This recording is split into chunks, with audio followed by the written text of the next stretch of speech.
오늘 이 저녁 미사가 원래 제 미사가 아니었어요. 예, 아무런 준비가 안 돼 있었어요. 사실 3시 미사가 끝나고 알았습니다.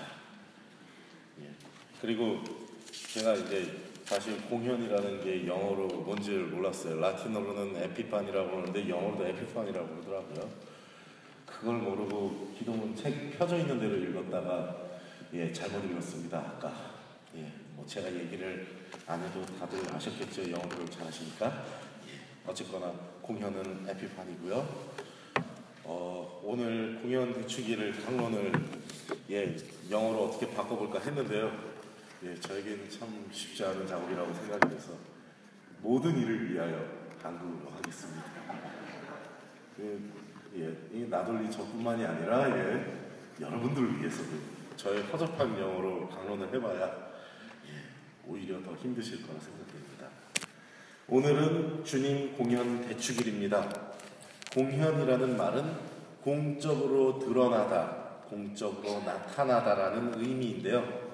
오늘 복음 말씀에서와 같이 유다인이 아닌 이방인이었던 이 동방 박사들, 이 세상에 태어나신 구세주 아기 예수님을 경배하기 위해 방문했던 이 사건을 기념하는 날입니다. 그렇지만 단순하게 이런 동방 박사의 방문을 기념하는 날이 아니고요.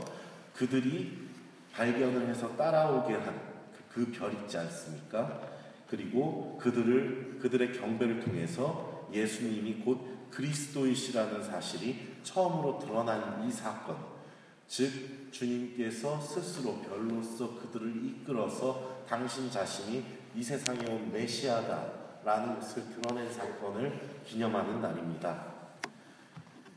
동방 박사에 대해서 우리가 참 이렇게 말들이 이렇게 많이 이렇게 썰이 있죠.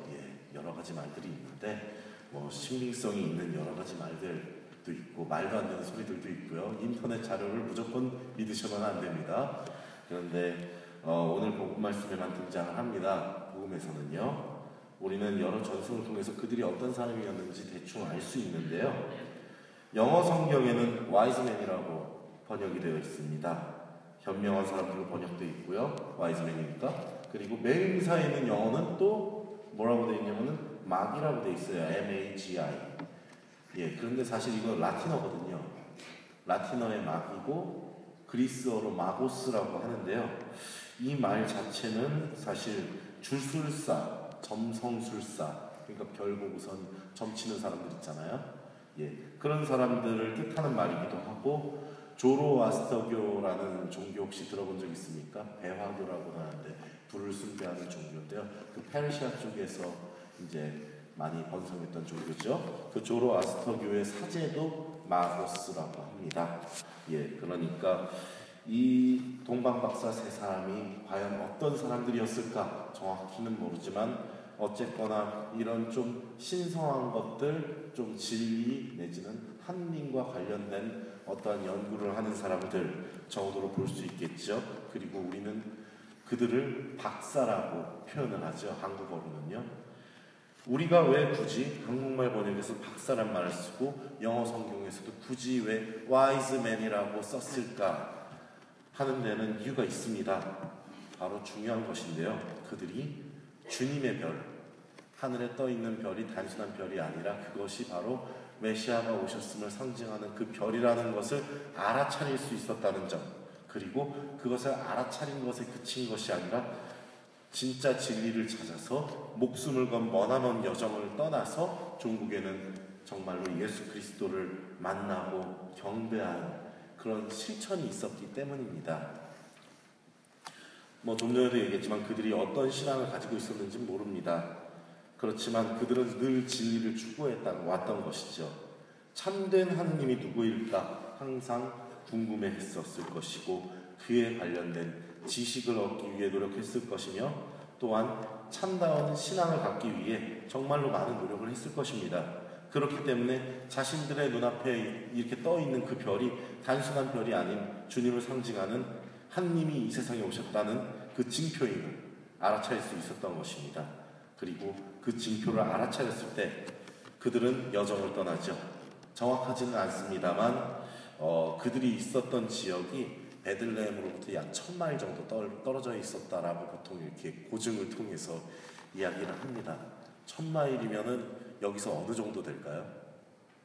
어느 정도 돼요? 예, 1600km. 예, 대충 그 퀘벡 왕복하면은 그 정도 나오려나요? 그거보다는 좀 짧은 것 같은데, 퀘벡 왕복보다는.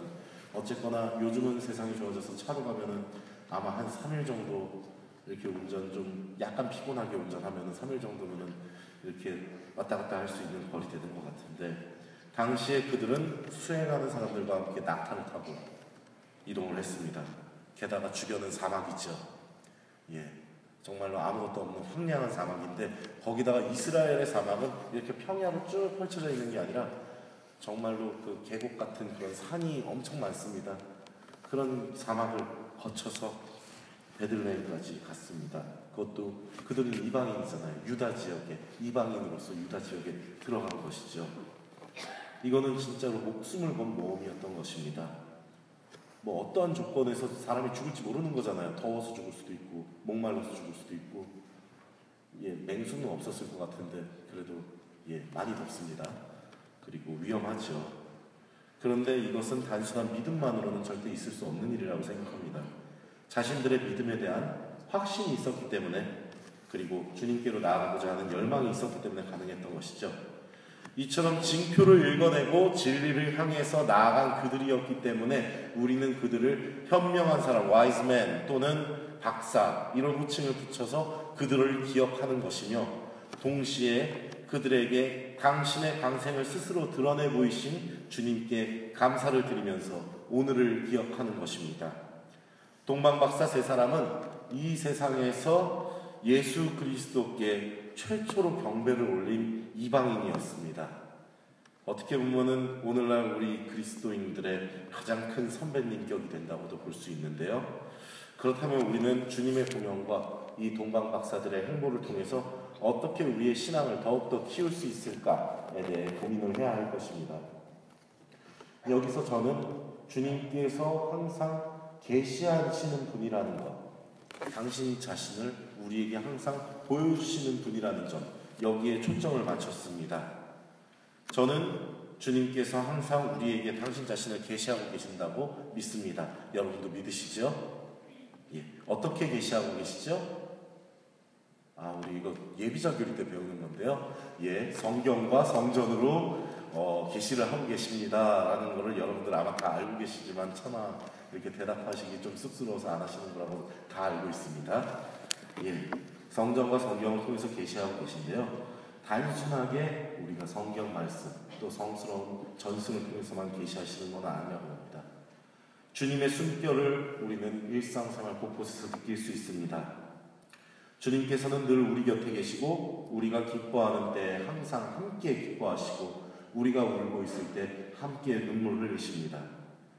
때로는 우리 마음속에서 양심이라는 것을 어루만지셔갖고 우리가 죄의 유혹에 빠지지 않게 하실 때도 있고요. 때로는 정말로 행운처럼 기적처럼 우리를 위기에서 구해주실 때도 있습니다. 이렇게 주님께서 우리와 함께 하시고 말씀으로 또 성사로서 우리에게 당신 자신을 드러내 보이고 계심을 믿고 감사드리는 것이 우리 신앙인으로서 가져야 할 첫 번째 의무라고 저는 생각을 합니다. 그리고 동방박사를 통해서 우리가 배워야 할 점도 바로 이 점이라는 것이죠. 당신의 계시를 알아차리는 것 말이죠. 우리가 주님의 계시에 감사드리기 위해서는 먼저 주님께서 나와 함께 하심을 느끼기 위한 그런 노력이 필요하지 않을까 싶습니다.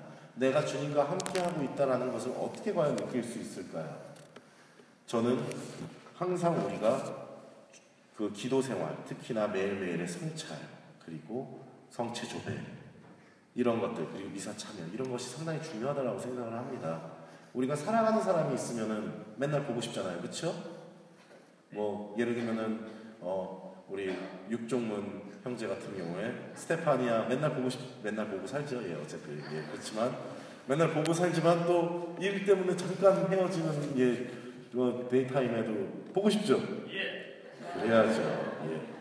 사랑하면 계속 보고 싶어요. 그런데 재밌는 거는 잠깐 몸이 떨어져 있다고 해서 몸이 잠깐 떨어져 있다고 그래갖고 보고 싶은 마음이 갑자기 사라지고 이런 것도 아니잖아요. 그렇죠? 마찬가지로 우리가 하느님이 계심을 늘 느끼기 위해서는 먼저 하느님을 사랑을 해야 되고 우리가 하느님과 항상 함께 있으려는 노력을 해야 됩니다.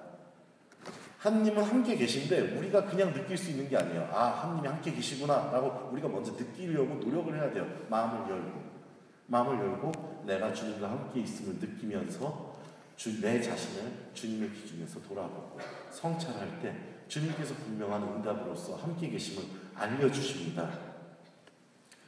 재미있는 사실이 하나 있다면 기도를 하면 할수록 우리는 주님이 내 곁에 함께 하심은 더욱더 크게 느끼는데 반대로 기도를 하지 않으면 않을수록 주님이 내 곁에 계시지 않다는 생각이 점점 더 커진다는 것입니다. 그리고 종국에는 그렇게 기도를 안 하다 보면은 주님이 계시는 거는 과연 이 세상에 주님이 계실까? 라는 그런 의문마저도 들게 되죠. 그렇기 때문에 우리는 우리 입장에서 먼저 찾아야 되고 구해야 하는 것입니다. 다음으로 이렇게 주님이 우리와 함께 하심을 감사드리면서 주님과 더욱 일치하기 위한 그리스도인으로서의 실천이 필요합니다. 동방박사들은 그 실천으로서 긴 여정을 떠났죠. 그 위험한 여정을 떠났죠. 우리는 굳이 그럴 필요가 없잖아요. 일단 성당을 나와야겠죠. 가깝잖아요. 예, 멋진 분도 있지만 차 타고 그래도 오실 수도 있고 저는 버스 타고 뭐하고 오면 1시간에서 1시간 반 걸리는데 예, 지금 가깝습니다. 차로 오면 20분이에요. 참고로 얘기하면 차가 없어서 예, 어쨌거나 예, 성당도 나와야 되고 일상생활 안에서 주님의 복음 말씀대로 살아가기 위해 노력해야 합니다. 그리스도인으로서 사랑을 실천해야 되는 것, 그리고 그리스도인으로서 용서를 실천해야 할 것입니다. 또 그리스도인으로서 형제들과 일치하기 위해 노력해야 할 것입니다. 이렇게 노력할 때 우리는 주님과 일치할 수 있고 주님을 정말로 내 마음 안으로 초대해서 살아갈 수 있습니다.